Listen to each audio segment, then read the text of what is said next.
Hello friends, welcome to our classes. आज जिस topic को हम डिस्कस करेंगे उसका नाम है लीनियर इक्वेशन। अब समझ लेते हैं लीनियर इक्वेशन होती क्या है।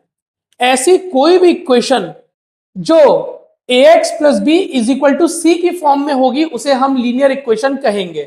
अब इसमें कैच क्या है? कैच देखिए क्या है। एक लीनियर इक्वेशन होने के लिए उसमें एक होना चाहिए वेरिएबल।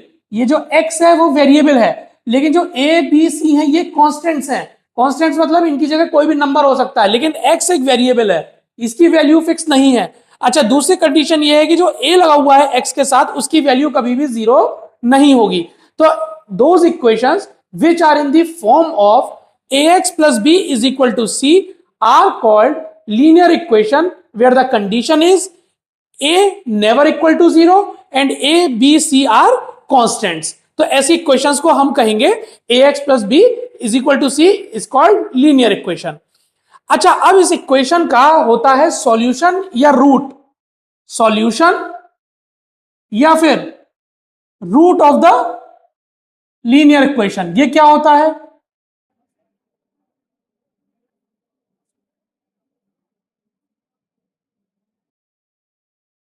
ये हमारी लीनियर इक्वेशन है। Suppose ax plus b is equal to c. तो a b c x इनकी कोई ऐसी वैल्यू आ जाए कि लेफ्ट वाली साइड और राइट वाली साइड इक्वल्स हो जाए, तो उसको हम बोलेंगे रूट या solution of the linear equation. मतलब x की हम ऐसी क्या वैल्यू रखें कि हमारा लेफ्ट हैंड साइड और राइट हैंड साइड दोनों इक्वल हो जाए, तो वो उसका रूट कहलाएगा। इसके लिए हम एक एग्जांपल ले लेते हैं। अगर आपको जो एग्जाम में क्वेश्चन दिया जाएगा वो ऐसे दिया जाएगा कि एक इक्वेशन दे दी आपको, लीनियर इक्वेशन है, देखिए ये 5x upon 2 minus 15 is equal to 24। ये हो गया a, ये हो गया b, ये हो गया c और ये हो गया हमारा x वेरिएबल। अब आपको दिया जाएगा कि एक इक्वेशन दे दी, अब आपको दे दिया है x की वैल्यू 4 और आपसे कहा जाएगा कि बताइए क्या x इज इक्वल टू 4 इस लीनियर इक्वेशन का सॉल्यूशन या रूट है या नहीं है। उसके लिए सिंपल है, कुछ नहीं करना है। इस इक्वेशन में x की जगह 4 को हम फिट कर देते हैं। देखिए 5 अपॉन 2 इंटू एक्स की जगह 4 माइनस 15 इज इक्वल टू 24 को हम ऐसे ही रहने देंगे। ये 2 से 4 कैंसिल होगा, 5 इंटू 2 10 हो गया। 10 माइनस 15 इज इक्वल टू 24 रहने देंगे। 10 माइनस 15 कितना होता है? -5 इज इक्वल टू 24 हमारा आएगा। अब ये बताइए क्या ये -5 और 24 इक्वल है? नहीं है, तो हम क्या लिखेंगे? -5 नॉट इक्वल टू 24। इसका मतलब क्या हुआ कि जो 4 हमें वैल्यू दी थी x की वो इस लीनियर इक्वेशन का रूट नहीं है, यानी x is equal to 4 is not a root of this linear equation. तो ऐसा क्वेश्चन आप लोगों के में आएगा, पूछा जाएगा। अब सपोज कीजिए अगर यहां पे हमने सॉल्व करा, यहां पे आ जाता 24 इज इक्वल टू 24, मतलब लेफ्ट हैंड साइड और राइट हैंड साइड बराबर आ जाती, तो हम क्या कहते हैं? x is equal to 4 is a root of this linear equation. यहां तक आपको क्लियर है? अब हम डिस्कस करेंगे कि लीनियर इक्वेशन को सॉल्व कैसे किया जाता है। तो आप लोगों के सिलेबस में खासतौर से सीबीएसई बोर्ड के अनुसार और आईसीएसई में भी लीनियर इक्वेशन को सॉल्व करने के 3 मेथड दिए जाते हैं। Number 1 trial and error method, number 2 systematic method, number 3 transposition method. हम एक एक करके, मैं आपको एक एक करके तीनों मेथड समझाऊंगा। सबसे पहले हम आते हैं ट्रायल एंड एरर मेथड पर। अब इसमें आपसे क्या कहा जाएगा क्वेश्चन में? अगर आपसे एग्जाम में क्वेश्चन पूछा जाएगा, आपको बोला जाएगा कि ट्रायल एंड एरर मेथड के द्वारा इस लीनियर इक्वेशन को सॉल्व कीजिए। अब देखिए क्या होता है। लीनियर इक्वेशन आप समझ गए, ये रही हमारी x plus 3 is equal to 9 minus x. आपको इसको सॉल्व करना है ट्रायल एंड एरर मेथड से। सॉल्व का मतलब क्या हुआ? हमें देखना पड़ेगा कि लेफ्ट हैंड साइड और राइट हैंड साइड इक्वल हो जाए x की किसी ऐसी वैल्यू पे। मतलब x की कोई ऐसी वैल्यू फाइंड आउट करनी है जिससे हमारा लेफ्ट हैंड साइड और राइट हैंड साइड बराबर हो जाए। आइए देखते हैं। ऐसे में हम क्या करेंगे, इसमें आपको एक टेबल बनानी पड़ेगी। ये टेबल में सबसे पहले आप एक वैल्यू लेंगे x की, उसके लिए कॉलम बनाइए वैल्यू ऑफ x का। फिर लेफ्ट हैंड साइड में वो वैल्यू रखने पे क्या आ रहा है और राइट हैंड साइड में वो वैल्यू रखने पे क्या आ रहा है, वो वाला कॉलम बनाएंगे। फिर यहां लिखना है कि क्या लेफ्ट हैंड साइड और राइट हैंड साइड बराबर हुआ उस x की वैल्यू रखने पे या नहीं हुआ। आइए देखते हैं, शुरुआत करेंगे x की वैल्यू 0 लेने से। अगर हम x की वैल्यू 0 लेते हैं तो यहां कितना हो गया, 0 प्लस 3 3 हो गया, और 9 माइनस 0 9, तो 3 इज इक्वल टू 9। क्या 0 रखने पे ये दोनों लेफ्ट हैंड साइड और राइट हैंड साइड बराबर आए? आइए देखते हैं, 0 रखिए पहले यहां पे लेफ्ट हैंड साइड पे, तो 0 प्लस 3 कितना हुआ, 3, लेफ्ट हैंड साइड में लिख दिया। यहां राइट हैंड साइड में x की वैल्यू 0 रखी तो आया 9, वो राइट हैंड साइड में लिख दिया। तो क्या लेफ्ट हैंड साइड और राइट हैंड साइड बराबर हुए? नहीं हुए, यहां पे नो लिख दीजिए कि बराबर नहीं हुए। चलिए ये तो नहीं हुआ, अब x की वैल्यू 1 ले लेते हैं, 1 वैल्यू लेते हैं, तो लेफ्ट हैंड साइड में अगर x की वैल्यू 1 रखेंगे तो क्या आएगा, 4, और x की वैल्यू 1 राइट हैंड साइड में रखेंगे तो क्या आएगा, 8। अब क्या लेफ्ट हैंड साइड और राइट हैंड साइड बराबर हुआ? नहीं हुआ, अगेन हम यहां पे नो लिख देंगे। अब सेकंड वैल्यू लेते हैं x की 2, अब x की वैल्यू 2 रखी तो यहां 2 प्लस 3 कितना हो गया, 5। राइट हैंड साइड में 9, x की वैल्यू 2 रखी तो 9 माइनस 2 7। क्या अब ये बराबर हुआ लेफ्ट हैंड साइड और राइट हैंड साइड? नहीं हुआ, अगेन लिख दीजिए नो। अब हम x की वैल्यू लेंगे 3, तो लेफ्ट हैंड साइड में 3 रखेंगे x की वैल्यू तो क्या आंसर आएगा, 6। राइट हैंड साइड में x की वैल्यू 3 रखेंगे तो 9 माइनस 3 कितना आएगा, 6। अब देखिए क्या लेफ्ट हैंड साइड और राइट हैंड साइड बराबर हुआ? बिल्कुल हुआ। तो जैसे लेफ्ट हैंड साइड और राइट हैंड साइड बराबर हुआ, इसका मतलब हमारा यहां यस आएगा। और इससे क्या समझ में आया कि x की वैल्यू 3 लेने पर हमारा लेफ्ट हैंड साइड और राइट हैंड साइड बराबर है। इसका मतलब x is equal to 3 is root of the equation, root of the equation. यानी ये जो आपको लीनियर इक्वेशन दी गई है, x इज इक्वल टू 3 उसका रूट हो गया। तो आपको ट्रायल एंड एरर मेथड समझ में आ गया। अब हम चलते हैं नेक्स्ट मेथड की ओर। सिस्टमैटिक मेथड में आपसे क्वेश्चन ऐसे दिया जाएगा कि आपको एक लीनियर इक्वेशन दी जाएगी और आपको बोला जाएगा कि इस लीनियर इक्वेशन को सिस्टमैटिक मेथड के द्वारा सॉल्व करिए। आइए चलिए देखते हैं कैसे सॉल्व करते हैं इसको। ये हमें इक्वेशन दी गई है 2x minus 3 plus x is equal to 6। इसको आपको सिस्टमैटिक मेथड के द्वारा सॉल्व करना है। अब देखिए इसमें क्या करेंगे। सबसे पहले मैंने बताया था आपको पहले ही कि जो सेम ये होंगे ये आपस में ऐड या सब्ट्रैक्ट हो सकते हैं।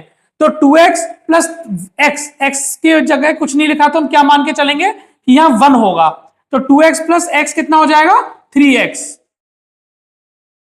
माइनस 3 ऐसे ही पड़ा रहेगा इज इक्वल टू 6। अब क्योंकि हमें x की वैल्यू निकालनी है तो सबसे पहले हमें लेफ्ट हैंड साइड पे x के साथ जो चीजें हैं उनको हमें हटाना होगा।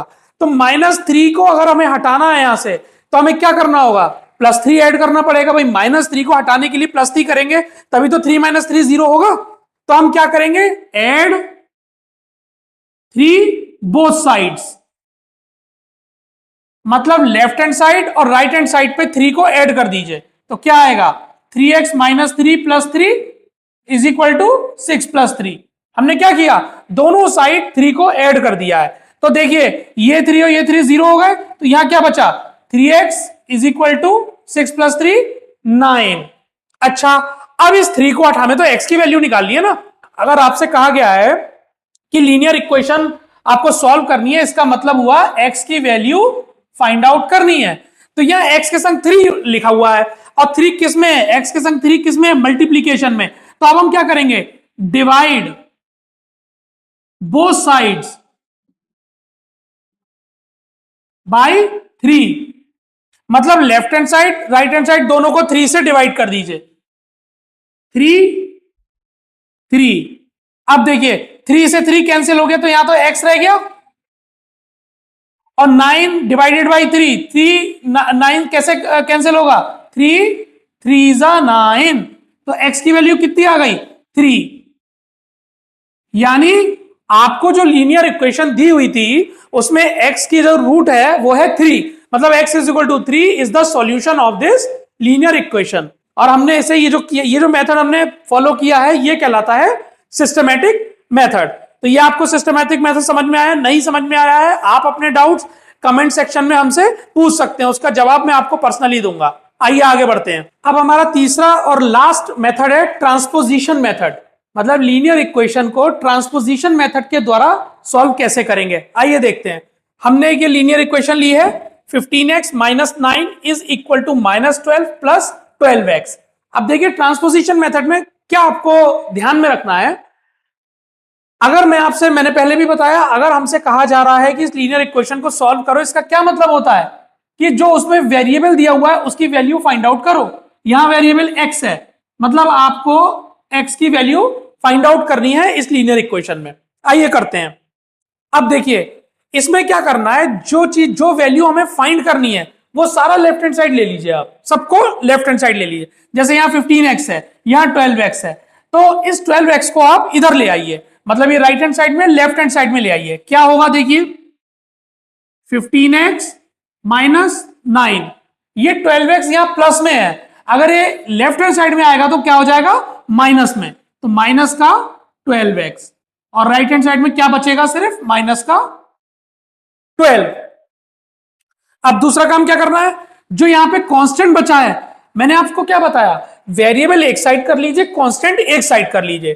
तो अब हमारा जो दूसरा कांस्टेंट माइनस 9 यहां पड़ा, इसको भी हटाइए यहां से और इसको राइट हैंड साइड भेज दीजिए। कैसे भेजेंगे, 15x, ये माइनस उधर जाएगा तो प्लस में हो जाएगा, माइनस का 12 प्लस का 9। क्यों हुआ प्लस का, क्योंकि यहां माइनस साइन है, माइनस साइन उधर जाएगा तो प्लस का हो जाएगा, तो माइनस 9 उधर गया तो प्लस 9 हो गया, और 12x ऐसे ही रखा रहने दीजिए। अब सॉल्व कर लीजिए, वेरिएबल ये दोनों सेम है x x, तो 15 माइनस 12 कितना हुआ 3, तो 3x is equal to minus 12 plus 9 कितना होता है 3, लेकिन क्योंकि 12 बड़ा है साइन माइनस का है उसके साथ, तो माइनस 3। अच्छा अब देखिए हमें x की वैल्यू निकालनी है, 3x is equal to minus 3 है। अगर इस 3 को हम उधर ले जाएं तो यहां पे ये 3 मल्टीप्लाई में है, तो वहां जाके डिवीजन में हो जाएगा, तो x इज इक्वल टू क्या हो जाएगा माइनस का 3 अपॉन ये 3 नीचे आ गया 3, ये ऐसे हो गया, इधर आ गया, यहां आ गया नीचे, 3 से 3 जाएगा तो कितना बचेगा माइनस 1, यानी x की जो वैल्यू आई वो हुई माइनस 1। यानी ये जो हमें लीनियर इक्वेशन दी गई है इसका रूट है माइनस 1, यानी x is equal to minus 1 इसका आंसर हुआ। तो ये हमारा ट्रांसपोजिशन मेथड था। होप कि आपको ये तीनों मेथड समझ में आ गए होंगे। अगर आपको फिर भी डाउट है तो आप कमेंट सेक्शन में अपने सवाल रेस कर सकते हैं, ठीक है। आइए अब लीनियर इक्वेशन में जो मेन हमारे क्वेश्चंस आते हैं वो वर्ड प्रॉब्लम्स आती हैं, तो आज एक क्वेश्चन सॉल्व करते हैं। एक आपको क्वेश्चन दिया गया है ये कि 2/3 of a number is greater than 1/5 of a number by 14, तो फाइंड द नंबर। अब देखिए यहां पे हमें नंबर फाइंड करना है, तो सबसे पहले हमने नंबर मान लिया, लेट नंबर बी x।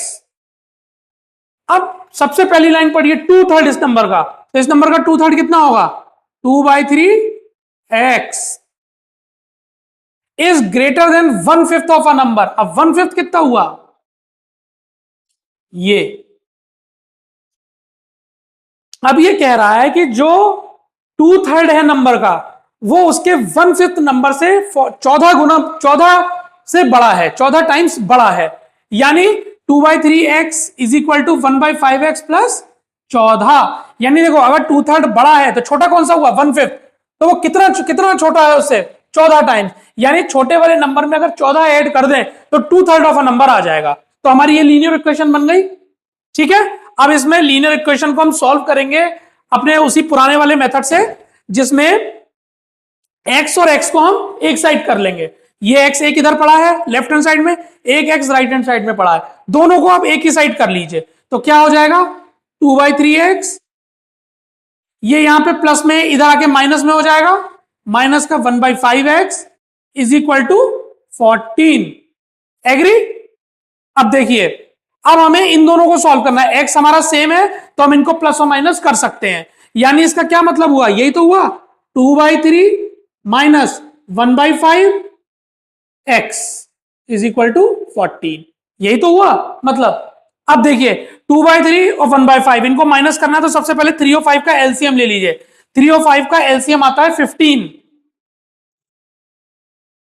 तो 3 से 15 जाएगा 5 टाइम्स, 5 इंटू 2 10 माइनस 5 3 जा 15 और 1 3 इंटू 1 ये x इज इक्वल टू 14। मैं आपको एक बात बता दूं, अगर आपको ये करने में प्रॉब्लम आ रही है एलसीएम वगैरह, अगर आपको इसमें कोई इशू है तो आप मुझे कमेंट में अपना बताइए, मैं आपको पर्सनली बताऊंगा ये कैसे सॉल्व होता है।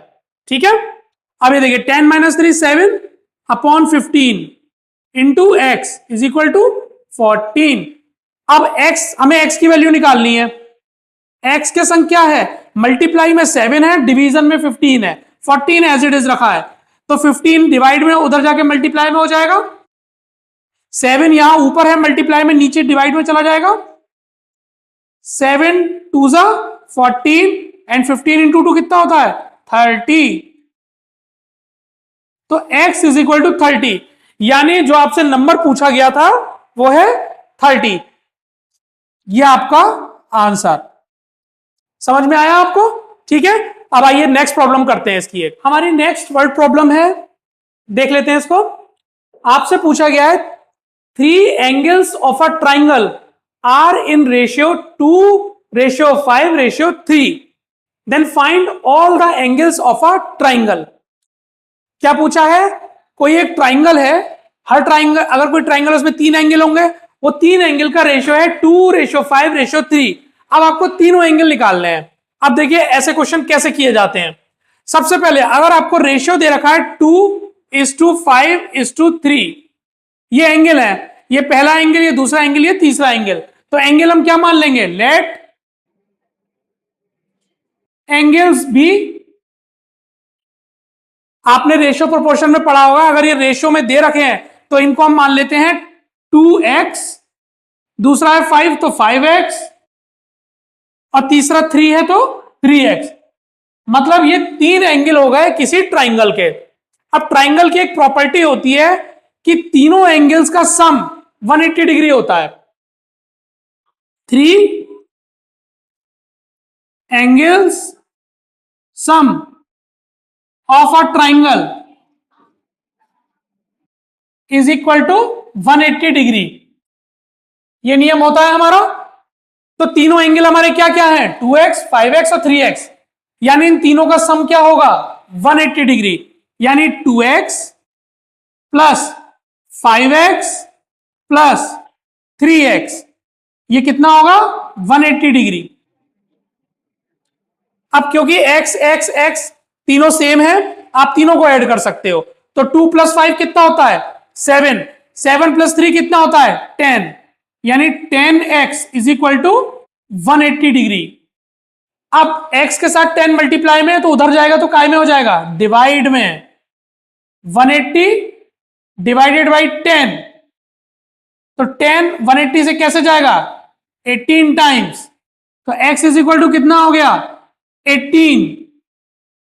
अब आपको निकालना क्या है, find all the angles of a triangle. Angle क्या क्या थे हमारे, 2x 5x 3x, x की वैल्यू कितनी निकली हमारी 18, तो 2 इंटू 18 कितना हुआ 36, 5x 5 इंटू 18 कितना हुआ 90, 3x 3 इंटू 18 कितना हुआ 54। तो आपका आंसर क्या निकला, आपसे जो ट्राइंगल की बात हो रही थी, आपके ट्राइंगल के 3 एंगल निकले, 36 डिग्री 90 डिग्री 54 डिग्री, ये आपका आंसर होगा। देखिए बेसिकली लीनियर इक्वेशन के जो क्वेश्चन एग्जाम्स में आप लोगों से पूछे जाते हैं, चाहे वो आपका 6th क्लास हो, 7th हो, 8th हो, चाहे आप आगे कॉम्पिटिटिव एग्जाम दीजिए, वर्ड प्रॉब्लम ही बेसिकली पूछी जाती हैं। मैं एक वीडियो में variety of word problems cover नहीं कर सकता, मैं जस्ट आपको एग्जांपल देके समझा सकता हूं, लेकिन मेरे चैनल पे आप लोगों को ये सुविधा मैं हमेशा देता हूं कि अगर आपको कोई प्रॉब्लम है जो समझ नहीं आ रही है, चाहे वर्ड प्रॉब्लम है, आप उस प्रॉब्लम को कॉपी पेस्ट करके मेरे कमेंट बॉक्स में डालिए, उसका स्टेप बाय स्टेप सॉल्यूशन मैं आपको प्रोवाइड कराऊंगा और कोशिश करूंगा कि उस सॉल्यूशन के द्वारा आपको समझ में आए, क्योंकि एक वीडियो में मैं बहुत ज्यादा प्रॉब्लम शेयर नहीं कर सकता। तो जो एग्जाम्पल था मैंने आपको समझाने की कोशिश की है, ठीक है। अगर आपको फिर भी कोई प्रॉब्लम आती है, कोई डाउट रहता है, आप कमेंट में कीजिए और पढ़ाई पे ध्यान दीजिए। मैथ्स एक बहुत स्कोरिंग सब्जेक्ट है, आप चाहे 10th करें, चाहे 10th के बाद आप किसी भी फील्ड में जाएं, अगर आप मेडिकल लाइन में जाते हैं तो भी कॉम्पिटिटिव एग्जाम में मैथ्स एक क्वांटिटेटिव एप्टीट्यूड के रूप में आती है। आप अगर बीटेक करते हैं तब तो आती ही आती है। अगर आप ग्रेजुएशन चाहे आर्ट से करिए, कॉमर्स से करिए, अगर उसके बाद आप एमबीए करना चाहते हैं, कुछ करना चाहते हैं, उसके भी कॉम्पिटिटिव एग्जाम में मैथ्स आती है, और मैथ्स का यही लेवल आता है जो मैं आपको बता रहा हूं। तो आप मन लगा के पढ़िए। जो जो टॉपिक मैं कवर कर रहा हूं उनमें आपको कोई प्रॉब्लम आती है, आप मेरे उस कंसर्न वीडियो पे जाइए, उसमें कमेंट बॉक्स में अपनी प्रॉब्लम लिखिए और हमसे शेयर कीजिए, हम प्रॉपर उसका सॉल्यूशन आपको देंगे। ठीक है, धन्यवाद। सब्सक्राइब कीजिए हमारे चैनल को और बने रहिए साथ में।